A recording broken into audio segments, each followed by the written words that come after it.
Oke, kita kembali lagi belajar bahasa Indonesia di bab 2 ya. Kita ingat bab 2 itu mempelajari tentang cerita fantasi. Nah, di sini kita mempelajari tentang mengidentifikasi unsur-unsur intrinsik cerita fantasi yang bagian keempat. Untuk bagian yang pertama, kedua, dan ketiga, kalian bisa melihat di video yang sebelumnya. Untuk unsur intrinsik cerita fantasi, kemarin kita sudah mempelajari tentang tema, kita juga sudah mempelajari tentang tokoh, penokohan, alur, dan latar. Untuk selanjutnya kita akan mempelajari tentang sudut pandang, gaya bahasa, dan amanat. Oke, lanjut kita akan mempelajari yang pertama adalah tentang sudut pandang. Nah, sudut pandang adalah cara pengarang untuk menempatkan dirinya di dalam cerita tersebut. Jadi, pengarang di cerita itu sebagai apa? Nah, itu namanya sudut pandang. Sudut pandang sendiri ada jenisnya. Yang pertama adalah sudut pandang orang pertama. Nah, di sudut pandang orang pertama ini ada dua. Ada sudut pandang orang pertama tunggal dan ada sudut pertama orang jamak. Nah, sudut pandang orang pertama yang tunggal adalah sudut pandang orang pertama di mana penulis sebagai pelaku sekaligus sebagai narator dan ditandai dengan kata ganti aku. Jadi penulisnya itu sebagai tokoh utama dalam cerita tersebut. Tapi dia sendirian, makanya menggunakan kata ganti aku. Contohnya, aku berjalan di bukit gaib di desa seberang. Nah, berarti akunya kan yang jalan-jalan di bukit itu, jadi aku adalah pelaku utama. Untuk selanjutnya, sudut pandang orang pertama jamak.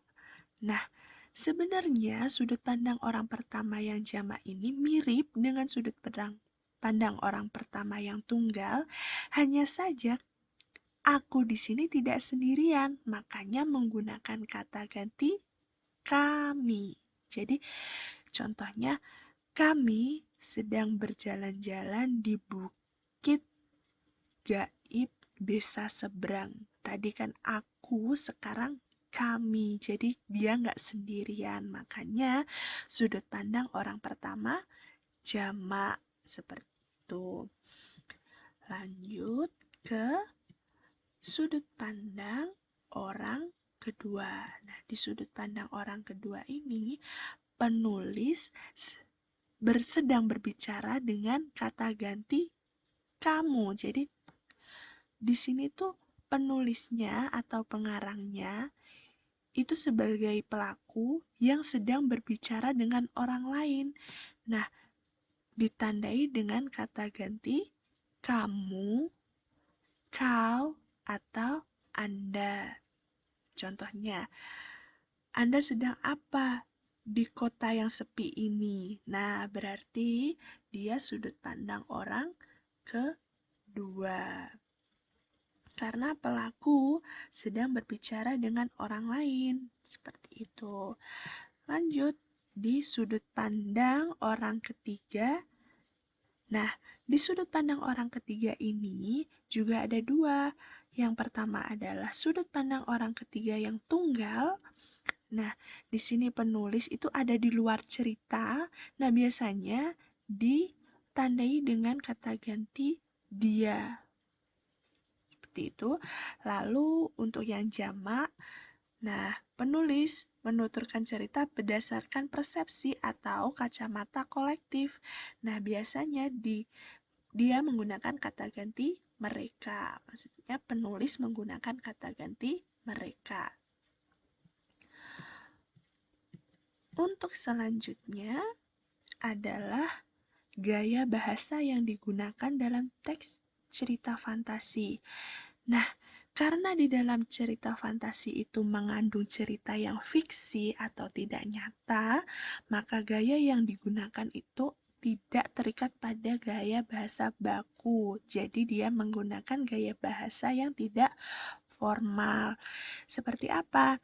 Misal, menggunakan kata ganti aku. Formal kita menggunakan kata ganti aku atau kamu. Nah, biasanya penulis menggunakan kata ganti gue atau lu. Nah, seperti itu. Atau kata-kata yang seperti menggunakan kata bahasa Jawa atau bahasa yang lain, bahasa daerah lain. Nah, seperti itu. Jadi, kata-kata yang digunakan atau bahasa yang digunakan tidak formal. Atau penulis juga lebih sering menggunakan campuran gaya bahasa. Misal, ada gaya bahasa formalnya dan ada gaya bahasa yang tidak formal. Jadi, dicampur. Untuk selanjutnya, kita akan mempelajari tentang amanat. Nah, di sini amanat adalah pesan yang disampaikan pengarang dalam suatu cerita. Jadi, apa sih yang bisa dipelajari dari cerita itu?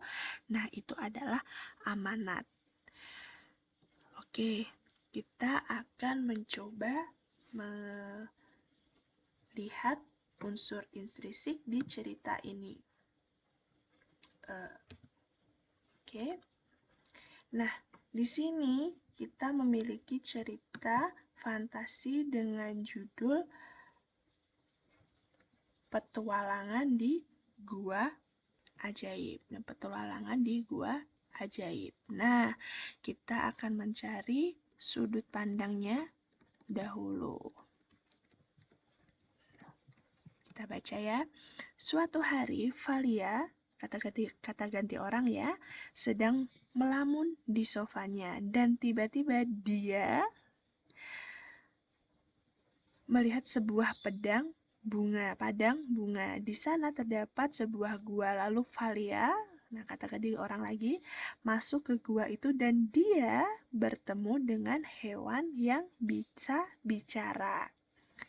Kata hewan-hewan itu, Valia, kata ganti orang lagi, harus menyembuhkan raja binatang dengan menemukan kerang dan air ajaib.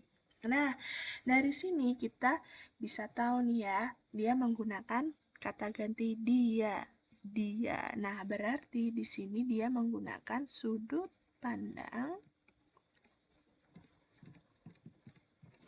orang ketiga tunggal. Nah, untuk yang kedua kita mencari amanat. Nah, apa sih amanatnya? Nah, harus menyembuhkan raja binatang dengan menemukan kerang dan air ajaib. Akhirnya, Valia menurutinya. Valia berhadapan dengan monster dan juga penyihir. Tapi akhirnya Valia berhasil mengambil kerang dan air ajaib itu dan menyembuhkan raja binatang. Nah, di sini kita belajar tentang apa? Oh, kita belajar tentang saling menolong. Nah, saling menolong satu sama lain.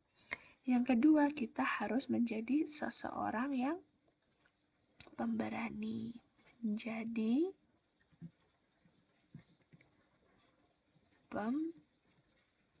pemberani. Nah, seperti itu. Oke, kita sudah menemukan sudut pandang dan amanat. Nah, oke, sekian dari pelajaran hari ini. Nah, terima kasih atas perhatian semuanya. Kita tunggu lagi video untuk materi selanjutnya.